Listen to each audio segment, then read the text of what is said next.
Arquera, a princesa celta é uma expressão roupagem de um ser do sistema estelar das Pleiades, especialmente da estrela Electra. É um ser muito belo, de expressão feminina. Ela tem cabelos longos encaracolados de cor escura, vestimentas douradas mescladas com verde e azul claro, parecendo uma linda túnica de luz. Tem olhos grandes em tom de verde escuro. Sua energia e aura irradiam uma luz azul e dourado intenso, lindíssimo. Mede cerca de 2,30 metros de altura. Ser de personalidade forte, determinada e corajosa. É uma guerreira estelar muito poderosa. Na sua mão direta carrega uma lança de luz que usa para desmantelar as teias de energias negativas quando desce às zonas astrais inferiores. Nessa sua expressão, mostra-se muitas vezes montada em um lindo unicórnio.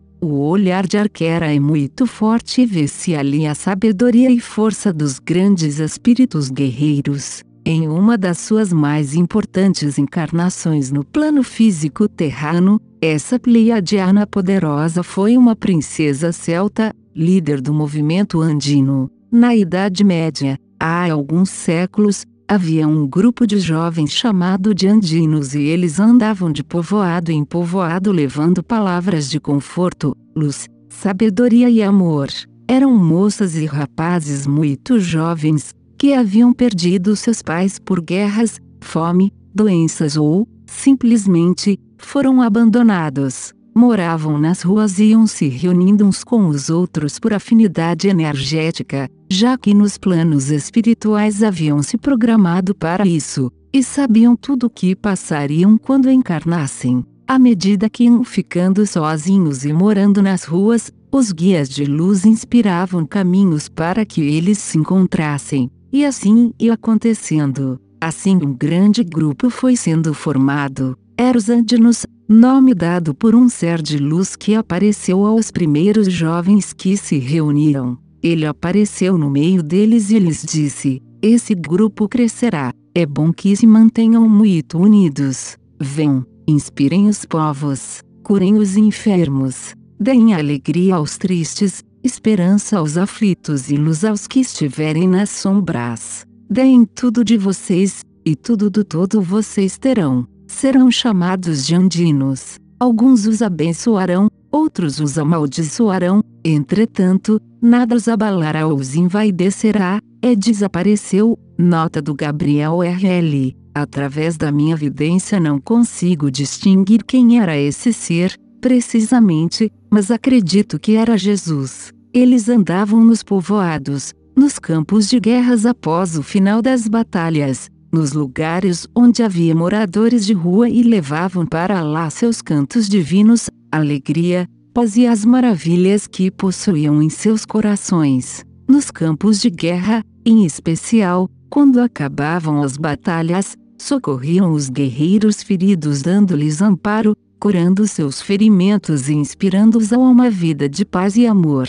Muitos daqueles guerreiros choravam com seus corações profundamente tocados por aqueles jovens tão cheios de amor, que nem sabiam de onde vinham e por que cuidavam deles. Muitos desses guerreiros, já sem família, parentes ou amigos, quando tocados em seus corações, deixavam aquela vida e se juntavam aos andinos tornando-se guardiões deles, impedindo que a eles chegasse qualquer tipo de violência física. Os andinos comiam e bebiam o que lhes davam, dormiam tendo o céu estrelado como teto, as pedras como travesseiros, as folhas das árvores como cobertores, e eram muito felizes. De seus corações irradiava muita doçura e pureza. Quando estavam nos seus ambientes particulares, reuniam-se em cavernas para cantar e ancorar as forças para o dia seguinte. Ou se estavam no meio das florestas, sempre algum ser de luz se manifestava através da mediunidade de algum deles, dando-lhes palavras de conforto e inspirando-os a continuarem em seu lindo trabalho, garantido assim que estariam sendo assistidos, continuamente, pelos céus. E de fato estavam. Muitos andinos eram enxotados dos povoados, pois eram muito simples. Alguns líderes de povoados achavam-nos perigosos para os seus familiares, pois muitos desses jovens eram poderosos magos e lidavam com grandes energias espirituais, produzindo fenômenos mediúnicos que assustavam pessoas. Muitas vezes, em rituais de cura, quando eles chegavam a algum povoado e iam ajudar alguém muito doente, entoavam cânticos divinos desconhecidos daquelas pessoas. À medida que entoavam, podiam-se ver luzes aparecendo do nada em volta deles e da pessoa doente, assim como ventos soprarem, inesperadamente, sobre eles e barulhos como se fossem objetos, naves extraterrestres, sobrevoando-os. Isso assustava muitas pessoas e à medida que boatos desse grupo de jovens iam se espalhando, alguns queriam conhecê-los e outros os queriam longe. Esse grupo de jovens tinha contato direto com os pleiadianos, que os inspiravam e os ajudavam em suas curas e fenômenos transformadores. Aonde eles iam, naves pleiadianas os acompanhavam invisíveis aos olhos da maioria das pessoas, e até mesmo desse grupo de jovens, os quais eram dotados de muita mediunidade, em todas as suas expressões. Espalhavam-se notícias desse grupo de jovens em vários povoados e reinos e alguns jovens príncipes e princesas de reinos próximos ficavam encantados com as histórias que ouviam sobre os andinos. Alguns desses príncipes e princesas fugiam dos seus reinos e se juntavam a eles. Passavam a ter uma vida junto aos andinos, despojando-se de todas as regalias de um reino de riquezas materiais e conforto, para terem uma vida mais simples ao lado daqueles jovens. Não por acaso, esses príncipes e princesas também faziam parte desse grupo de espíritos que viriam para a missão andinos, e não seria um reino de riquezas e conforto, não que ter riqueza e conforto seja problema que iria fazer-los recuar de suas missões, já que seus corações sabiam muito bem o que tinham que fazer. Temos um grande exemplo de Francisco de Assis, que abandonou tudo o que tinha e seguiu o seu coração. Eles, esses príncipes e princesas, faziam o mesmo. Dentre esses muitos príncipes e princesas, havia uma princesa celta chamada Arquera, a princesa de uma tribo de Batavos. Era uma princesa considerada rebelde, pois não admitia a conduta dos seus pais, que ela julgava extremamente desumana para com alguns prisioneiros de batalhas. Eles prendiam, maltratavam os presos e ela ia lá e os soltava, dava comida e os mandava ir embora. Sempre agia indo contra qualquer coisa que os pais, ou qualquer outro que fosse, determinassem, caso considerasse não estar em uma energia e conduta amorosa. Rebelde, como era chamada pelo seu pai Ageros, enfrentava com cabeça erguida qualquer um que considerasse desumano, desleal, covarde e estúpido, a ponto de muitas vezes apanhar feio por isso. Era uma linda moça de 16 anos, mas com a cabeça dos velhos espíritos veteranos desse planeta Terra. Mesmo apanhando, não abaixava a cabeça e, mantendo-se firme enquanto apanhava, dizia: "O que diz meu coração é o que devo seguir e nenhum homem ou mulher, por mais próximo a mim que esteja, seja este até você, meu pai." O que batia nela naquele momento, me fará desviar do que sinto no meu ser. Chegaram aos ouvidos de Arquera as histórias dos andinos, e ela ficou encantada, já planejando ir encontrá-los. Seus pais souberam e ficaram furiosos, dizendo que jamais ela sairia dali. Ou, dizer isso para ela era o mesmo que nada, pois quando ela queria algo, ninguém jamais a impedia, custasse o que custasse, ela iria encontrar-se com eles. Na primeira oportunidade, abandonou o reino e foi ter com eles e, sendo muito bem recebida, tornou-se um dos andinos. Era uma médium de efeito físico e transmissora de mensagens dos céus, médium de incorporação, recebendo em seu aparelho mediúnico muitos seres de luz que desejavam deixar suas mensagens, assim como também recebia em seu aparelho irmãos mergulhados nas trevas para serem amorosamente instruídos e elevados aos reinos de luz. Arkera passou toda a sua vida com eles. Seus pais tentaram ainda pegá-la de volta, mas quando chegavam próximos ao local, eram tomados por uma energia que os deixavam tontos e sem rumo. Eles perdiam-se completamente. Ficavam desorientados sem saber o que estavam fazendo e por que estavam ali. Voltavam para casa todas as vezes, confusos, até tentarem ir atrás dela de novo. Quando acontecia sempre a mesma coisa, Arkera tornou-se uma das líderes dos andinos. Foi sempre muito amada por todos eles, prometendo que estaria com eles pelas eras sem fim, e assim tem feito, desde então. Os andinos são seres que vieram de vários pontos da galáxia e além. Por afinidade energética, se buscam constantemente, estejam onde estiverem, eles se acham pela vibração e pelas ideias muito semelhantes.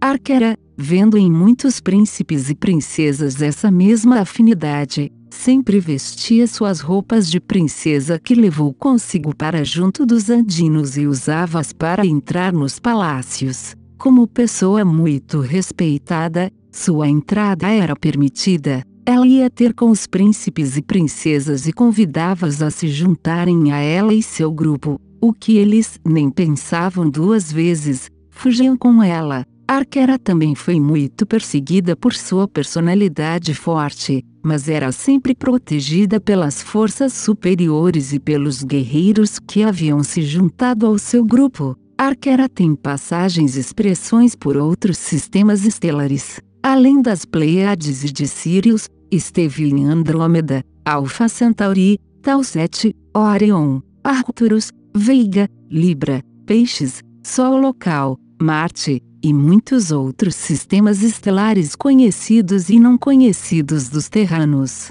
Além disso, tem uma roupagem Alfeus, atuando junto ao agrupamento Alfeus, avatar do PVSE, na manutenção de Arcarent 1. Arcarent 1 é um pequeno universo magnético. A missão principal do quadril 5, o universo magnético de onde veio Crion, é emitir magnetismo a outros universos e regular o cinturão magnético que todas as galáxias têm. Quadril 5 é o universo mais velho, assim sendo, Arcarent 1 é uma pequeníssima cópia, se comparado ao tamanho do universo quadril 5, dentro desse universo local, chamado de Nebadon, do quadril 5. É um ponto para a retransmissão das energias de quadril 5 a esse universo. Arcarent 1 fica próximo à constelação de Lira e é um ambiente poderosíssimo. Ali, a matéria não se condensa. Esteve também em muitos outros sistemas conhecidos e não conhecidos dos terranos, e é um dos pilares sustentadores do agrupamento dos andinos na superfície da Terra. Participou de guerras galácticas dos dois lados da força e de movimentos de recuperações de sistemas inteiros. Devido a essas guerras, ajudou na recuperação de muitos seres traumatizados nas batalhas usando sua doçura, gentileza e muita amorosidade para a recuperação desses seres, assim como emprestando suas habilidades inatas para garantir a segurança de sistemas em recuperação pós-traumas de guerras, sendo ali, uma âncora das energias de Electria. Participou também do movimento Kaiel e Koiel como uma das guerreiras ali presentes, defendendo essa força de qualquer um que fosse contra ela. Arkera tem várias passagens no plano terrano desde o início das civilizações, estando na Suméria, Atlântida, Lemúria, Grécia Antiga, Roma Antiga e muitos pontos do Oriente Médio como Israel, na época de Jesus. Encarnou também no México algumas vezes, na França, Índia, China, muitos pontos da América do Sul e Central, Portugal e muitos outros pontos da Europa medieval. Esteve na França, Alemanha, Egito Antigo, no reinado do faraó Amenófis e esteve também entre aqueles conhecidos como Equitumas e Tumuxis. Também viveu entre os maias. A civilização maia foi uma das ricas e significativas civilizações da Terra, na Península de Yucatán, no México, onde havia um desenvolvimento material e científico superior ao de hoje, com amplo controle da energia atômica. Havia o homem-pássaro, que voava por todas as direções com um macacão especial, cheio de tubinhos energéticos. Entre os maias, grandes sábios recebiam instruções diretamente de Capela, pois tinham a voz direta e realizavam grandes fenômenos. Havia, naquela ocasião, grandes amacis, naves-mães estelares que passavam em voo rasante projetando a energia de Capela para aquele povo. Essas naves mantinham aquelas áreas livres de certos animais que representavam perigo aos homens, como também traziam instruções. Porém, sempre o faziam sem atravessar o Neutron, vide glossário do P1. Em um determinado momento, um grupo que estava envolvido pela energia da ambição e, na intenção de ter acesso àquela tecnologia de forma não autorizada, planejou capturar uma das amacias. No movimento, esta nave-mãe, em seu sistema automático de defesa, irradiou uma energia muito intensa, a qual acabou por ocasionar a desintegração de toda aquela civilização. Os índios, após o ocorrido com o povo maia, assumiram as cidades. Em Teotihuacan foi construída uma pirâmide que foi chamada de o Templo da Serpente Emplumada que, por ter em sua construção inúmeras cabeças de serpente, simbolizava, como já era utilizada pelos antigos povos, a representação da Kundalini, pela natureza da própria construção, que era em pedras, mas visivelmente muito diferente das outras as conhecidas pirâmides do Sol e a da Lua. Nota-se a diferença profunda das técnicas utilizadas nas duas distintas épocas. São muitos os documentos de variadas origens que tratam do final de um ciclo em nosso planeta, o que seria o início de uma nova era. Um dos documentos mais interessantes, depois do Apocalipse de João, é o que nos deixou a astronomia maia. Esta considera a era atual iniciando no nascimento de Vênus, em 3113 AC, e terminando em dezembro de 2012, fechando assim um ciclo de 5.125 anos, que seria encerrado com muitos movimentos causadores de profundas mudanças energéticas na Terra. Tais movimentos estariam tocando profundamente a humanidade e as condições climáticas do planeta, trazendo, dessa forma, novas maneiras de produção de alimentos e limpeza da água, bem como mudando todo o sistema magnético e nuclear de forma global, e ainda provocando uma sensível alteração do eixo da Terra. Com o conhecimento das modificações geradas pelo aumento e pela diminuição das manchas solares, que estiveram ligadas a várias movimentações em civilizações terranas, os maias tinham seu ano sagrado de 260 dias composto e baseado de maneira perfeita em relação ao Sol. Sabiam que o ciclo das manchas solares era de 68.301 dias e que,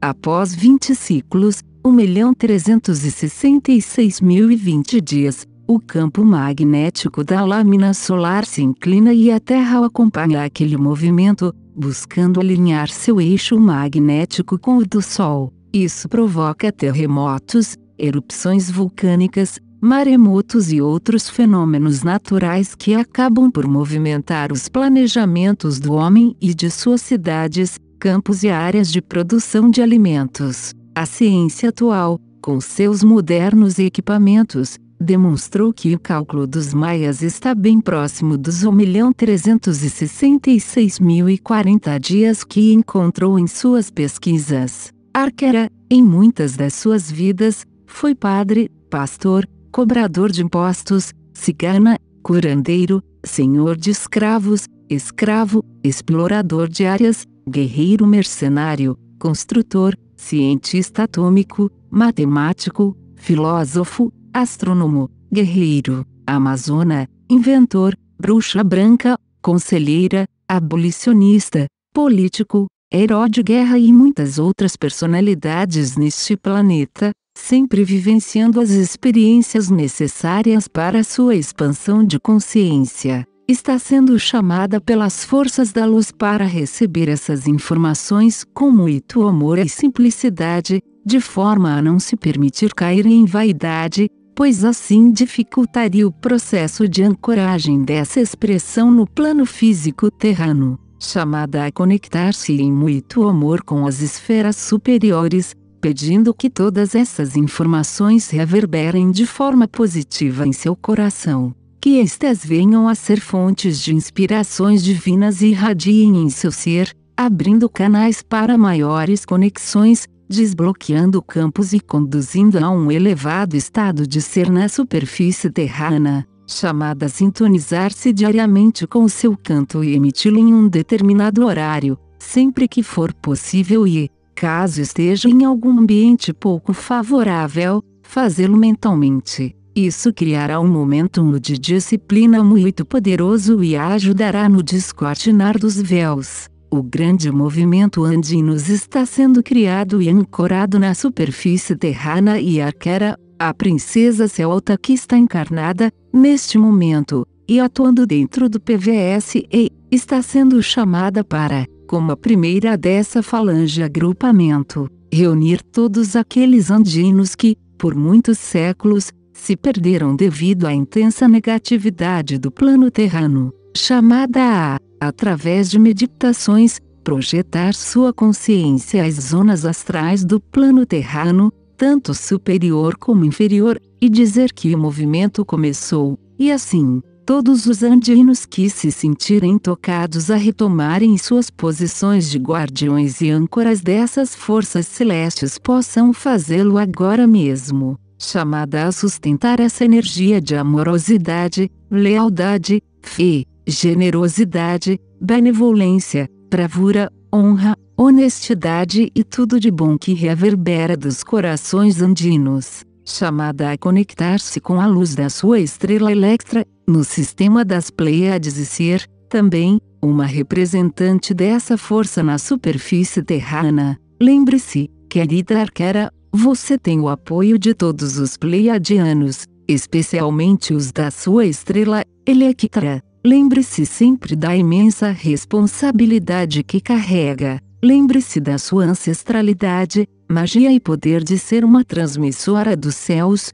pois você é uma porta-voz dos céus, podendo, simplesmente, fechar os olhos, sintonizar-se e retransmitir a voz dos reinos celestes. Lembre-se de abraçar o seu povo, os andinos, que há muito tempo a esperava despertar e assumir sua posição de primeira do agrupamento. O momento chegou, graças. Aleluia! Vá, reúna-os e tomem posse das suas heranças. Querido ser, seu lema é: eu sou Arquera, a princesa celta. No caso de membros da falange falar nome cósmico ou pessoal, sou andino, sou lealdade, fé e igualdade. Estou pronta, ó, para o serviço. Atualmente esse avatar ser está encarnado e trabalhando junto a mim dentro da equipe Sementes das Estrelas. Quem ressoar com este avatar, entre em contato diretamente com ele através dos contatos criados por ele mesmo no link mais abaixo.